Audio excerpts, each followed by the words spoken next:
معزز والدین، اساتذہ کرام اور پیارے بچوں، السلام علیکم۔ کیسے ہیں سب؟ امید ہے آپ سب خیریت سے ہوں گے۔ جی تو پیارے بچوں، کل ہم نے پڑھی تھی اپنی پیاری سی نظم بچے کی دعا، جس کو لکھا تھا ہمارے قومی شاعر علامہ اقبال رحمۃ اللہ علیہ نے۔ آج ہم اسی سبق کی مشق کریں گے، تو شروع کرتے ہیں اپنی مشق۔ سوال نمبر 1 میں شامل ہے تفہیم۔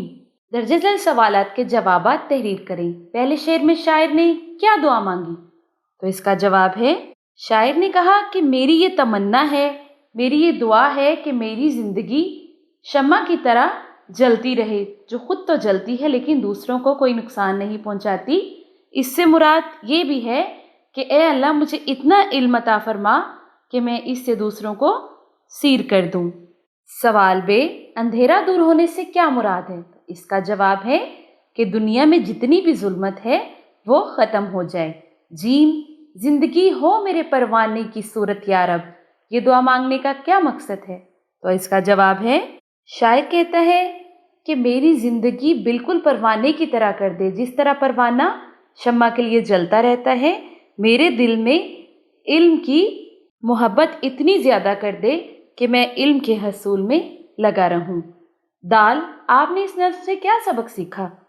تو اس کا جواب ہے کہ ہمیں ہمیشہ علم کی جستجو میں لگے رہنا چاہیے اور کوشش کرتے رہنا چاہیے کہ ہم اپنی علم کی شمع سے بہت ساری زندگیوں کو روشن کریں اور ہر وقت ہمتاً دوسروں کی مدد کرتے رہیں۔ سوال نمبر 2، کالم ملا کر مصرع مکمل کریں۔ کالم الف اور کالم بے، 2 کالم آپ کے سامنے ہیں، آپ نے ان کو ملا کر مکمل کرنا ہے۔ زندگی شمع کی صورت ہو خدایا میری، ہر جگہ میرے چمکنے سے اجالا ہو جائے، ہو میرے دم سے یوں ہی میرے وطن کی زینت، علم کی شمع سے ہو مجھ کو محبت یا رب، نیک جو راہ ہو اسی راہ پر چلانا مجھ کو۔ سوال نمبر 3، نیچے دیے گئے الفاظ کو جملوں میں استعمال کریں۔ الفاظ، تمنا، میری تمنا ہے کہ میں ہمیشہ علم حاصل کرنے کی جستجو میں لگا رہوں یا لگی رہوں۔ شمع، اے اللہ پاک میری زندگی کو علم کی شمع سے روشن کر دے۔ اجالا، میرے علم سے پوری دنیا میں اجالا پھیل جائے۔ زینت، تو زینت کا جملہ بنائیں گے، علم کی وجہ سے ہی زندگی میں زینت ہے، زندگی میں خوبصورتی ہے۔ سوال نمبر 4، دی گئی نظم دعا میں اللہ تعالیٰ سے کیا کیا مانگا گیا؟ آپس میں گفتگو کریں۔ تو اس پر آپ آپس میں گفتگو ضرور کریے گا۔ لفظوں کا کھیل، اعراب سے الفاظ کے معنی میں تبدیلی۔ اعراب بدلنے سے نہ صرف الفاظ کا تلفظ بدل جاتا ہے بلکہ بعض الفاظ ایسے ہوتے ہیں کہ جن پر اعراب کی تبدیلی سے ان کے معنی ہی بدل جاتے ہیں، جیسے گرد یعنی دھول، مٹی، اور گرد یعنی آس پاس۔ سوال نمبر 5، نیچے کچھ الفاظ دیے جا رہے ہیں، لغت کی مدد سے ان کے معنی لکھیں اور اعراب کی وجہ سے آنے والی تبدیلی کو سمجھیں۔ کرن، روشنی، ملک، وطن، حسن، خوبصورتی، جگ، ہمیشہ، حکم، کہنا۔ الفاظ اور اس کے معنی آگے اعراب لگا کر دوبارہ سے تحریر کریں۔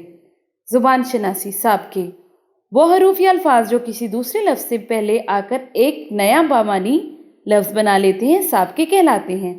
مثال کے طور پہ بے زبان، بے باک اور بے سہارا میں بے سابقہ ہے۔ لاکے، وہ حروف یا الفاظ جو کسی دوسرے لفظ کے آخر میں آ کر ایک نیا بامانی لفظ بنا لیتے ہیں، لاکے کہلاتے ہیں۔ مثال کے طور پر روشن دان، سائنسدان اور قلم دان میں دان لاحقہ ہے۔ سوال نمبر 6، آپ دیے گئے سابقوں اور لاحقوں کی مدد سے 2 الفاظ بنائیں۔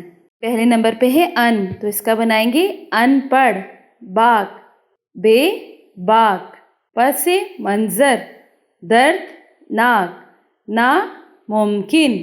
لاکے بنائیں گے، پہلا ہے بردار، اس کا بنائیں گے حق بردار، دان سائنسدان، مددگار صحت مند، کاریگر۔